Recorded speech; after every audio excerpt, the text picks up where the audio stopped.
আসসালামু আলাইকুম এভরিওয়ান। আপনারা সকলেই কেমন আছেন? আশা রাখছি আপনারা সকলেই অনেক বেশি ভালো আছেন। তো আজকে আমি কিছু কথা বলতে চাই আমার যারা ভালোবাসার মানুষ আছে তাদেরকে, এবং যাদের সামনে আমার ভিডিও যাক না কেন অনুরোধ করব আপনারা আমার কথাগুলো একটু শুনে যাবেন।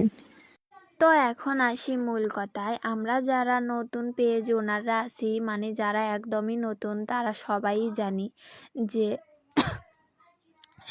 জানি যে নতুন অবস্থায় আমাদের পেজ মানে সবার কাছে পরিচিত করার জন্য অন্যের ভিডিও দেখে সেখানে কমেন্ট করলে বা সবার আইডিতে গিয়ে সাপোর্ট করলে আস্তে আস্তে আমাদের পেজের পরিচিতি বাড়ে।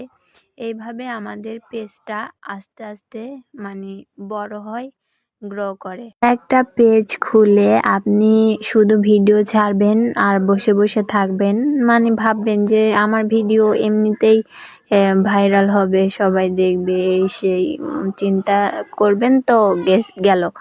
আপনাকে আগে সবাইকেই সাপোর্ট করতে হবে, তবেই না। তো আমি চেষ্টা করি কম বেশি সবাইকেই সাপোর্ট করার জন্য। যারা আসলে আমার যারা ফলোয়ার আছে প্রত্যেকে ফলো লিস্ট দেখে দেখে তো আর তাদের আইডিতে গিয়ে সাপোর্ট করা হয়ে ওঠে না। তো আমার প্রতিদিনের পোস্টে প্রতিদিনের ভিডিওতে যারা যারা কমেন্ট করে অবশ্যই আমি তাদের পেজে গিয়ে ভিজিট করে আসি। যাই হোক, এটা আমি বলবো না, যারা আমার রেগুলার ফলোয়ার আছে, ভালোবাসার মানুষ আছে, তারা সকলেই জানে।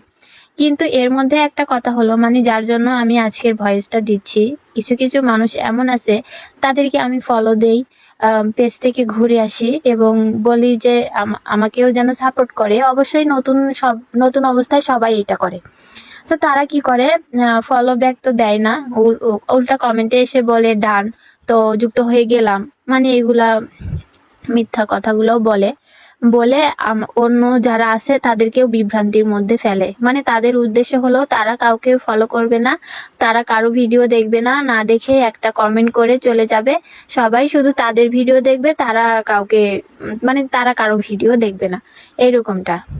তো আমি তাদেরকে বলি যে তোমাদের মন এত ছোট যে তোমরা ফলো নিয়ে ফলো ব্যাক করো না, উল্টা এসে উল্টাপাল্টা কমেন্ট করো। আবার অনেকে আছে কি করে, ফলো পাওয়ার সাথে সাথে ব্যাক করবে, ঠিকই দেখবেন যে সকালে যদি ফলো দেয় বিকেলে যায় চেক করে দেখবেন যে ফলোটা উঠিয়ে নিয়েছে। এইরকম চালাকি করে। তো আমি বলতে চাই যে এইসব চালাকি করে কোনোই লাভ নেই। আজকাল সবাই অতটাও বোকা না, সবাই চালাক আছে যার যার ক্ষেত্র থেকে। আসলে এগুলা জিনিস দেখে মাঝে মাঝে খুবই রাগ লাগে, খারাপ লাগে। তো আজকে আমার কথাতে কারো যদি মন খারাপ হয়ে থাকে